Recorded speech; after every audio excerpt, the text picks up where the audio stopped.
And here we are again with Blavatsky did not unveil Isis. That was also not her intention. Otherwise, she would have chosen the title Isis Unveiled. But she did not. She chose the veil of Isis.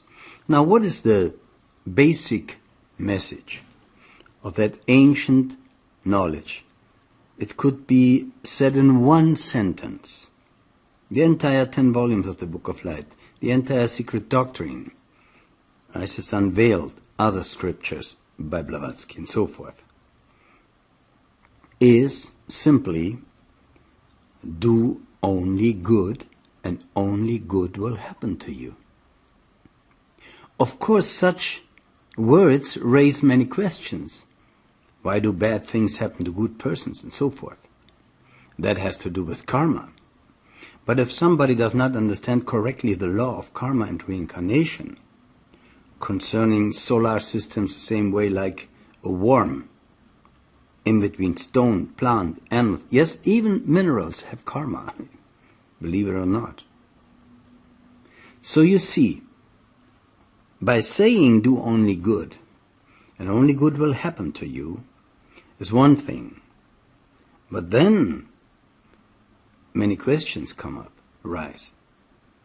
And this is why, without having answered all those questions, you can't simply live by those words, unless you are an adept, of course, or you are somebody who by, should I say, by constitution, by spiritual constitution, understands immediately.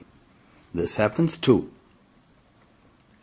Because there are people, dear friends, who by their constitution, by their inner constitution, are so exceptional that they can communicate with other people, even when they are secluded somewhere in the mountains or meditating.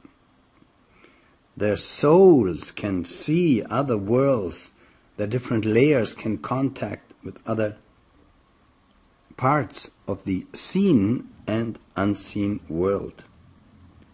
Now, those people who can do that intentionally, freely, are mostly magicians, white magicians, let's say for now, hierophants, seers, adepts, masters.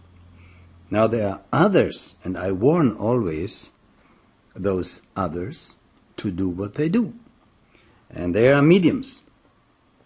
And they can help with the assistance of demonic forces, astral forces, spirits, sometimes cheating spirits who claim to be what they are not, and so forth.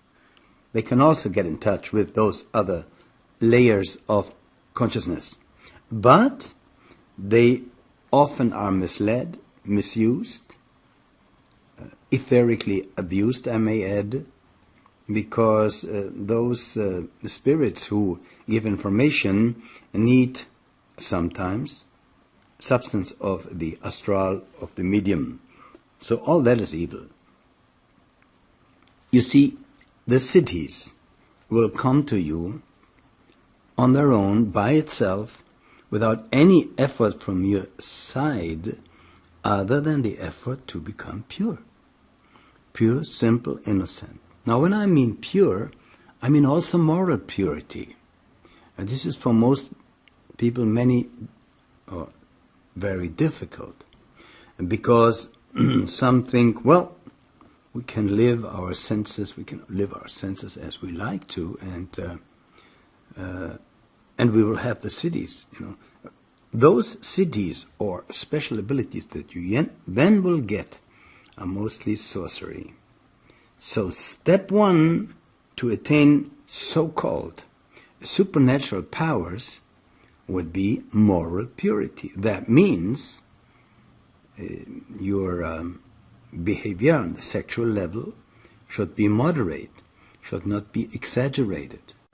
Of course, the best would be to be celibate. Because the law says that, and let me emphasize this sexual thing, through which we all have gone, fallen more or less deeper, and you see, the Book of Light teaches that, and also, of course, Blavatsky and the Secret Doctrine, that the sexual evolution of mankind should long be over by now. It is not. There's a certain reason, Book of Light explains it. We have fallen, the Manasaputras reacted too late, and so forth and so on. But at least we should try to walk the middle path in all activities of the senses. Meaning, also when we eat, when we drink, and so forth. We should live pure. We should keep our body, our temple of God, pure. When we do that, we will attain the cities sooner or later, if not in this life, then in another. Now you see, in order, for instance, talk about a city now, and Blavatsky abused sometimes her ability of having cities, supernatural, paranatural, paraphysical, metaphysical abilities. She could move things without touching them, and so forth. But you see, she did that in order to attain attention, to attract attention to the teaching itself. That was wrong. That was wrong. She should have remained stuck with the teaching, so to speak, and she would have been on the more secure side.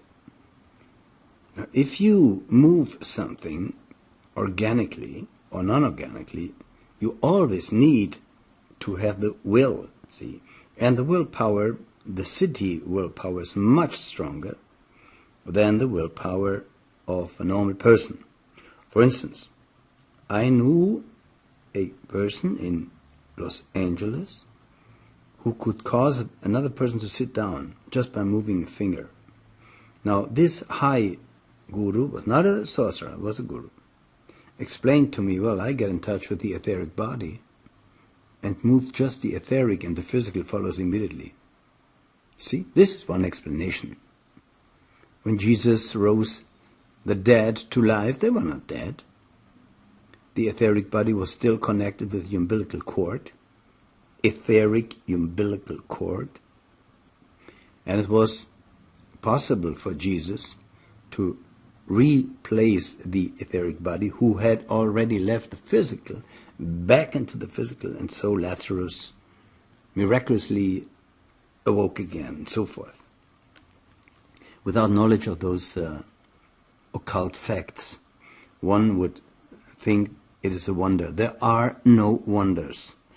Everything that happens is natural. Just because we don't see that, see, every animal sees better than us. Every animal smells or hears better than us.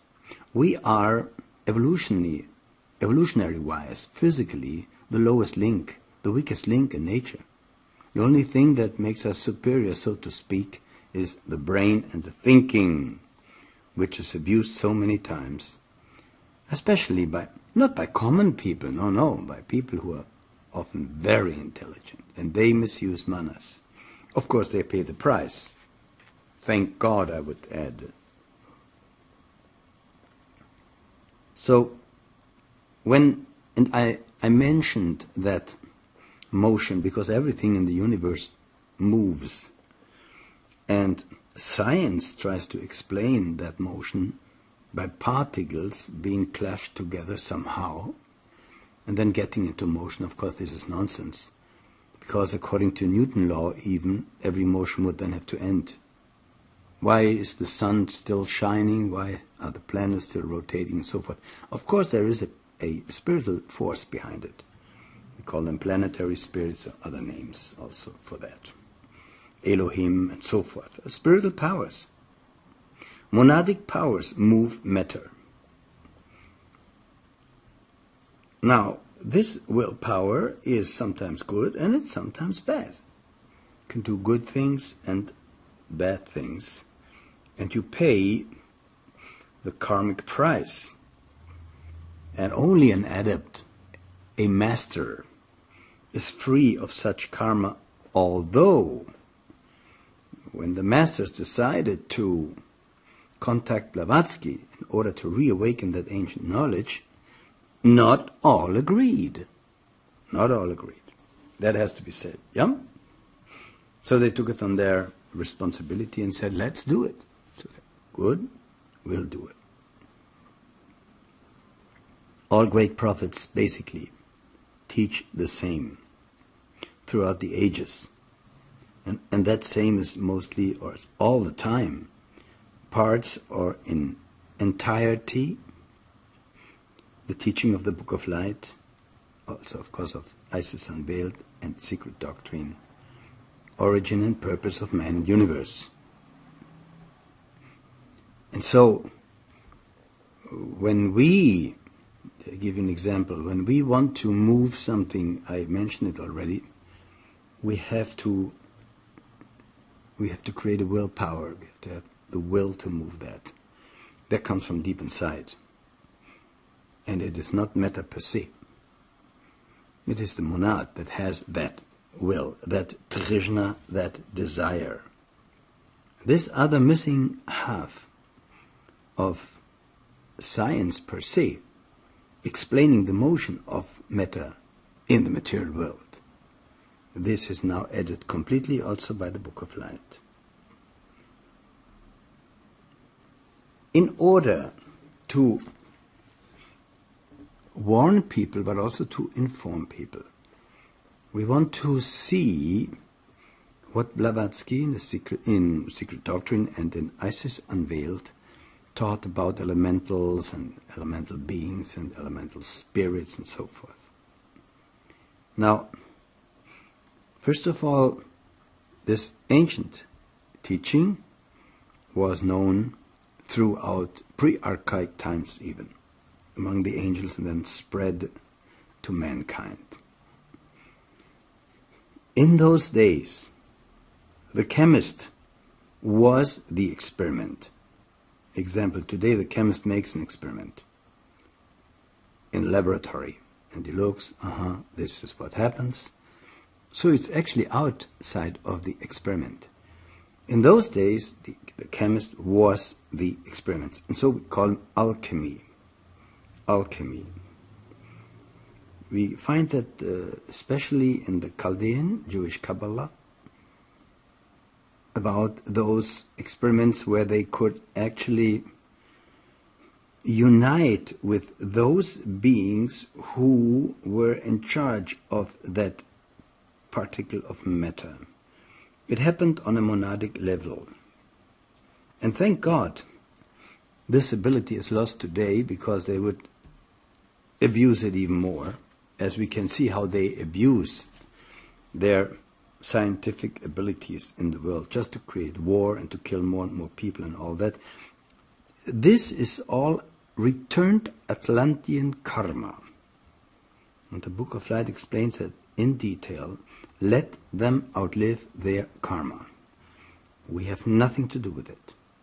We are like a little flower who's just growing somewhere alone.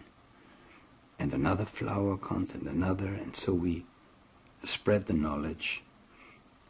Silently, one may add, compared to what is now trumpeted into the world as science, in order to enslave people, to keep them attached to their senses. All this is of evil, and they will pay the karmic price. Now, thank God, people thought that those para-physical phenomena were just, so to speak, not true, just what somebody believes, make-believe and so forth. So it could grow again on itself, and it could also disappear again.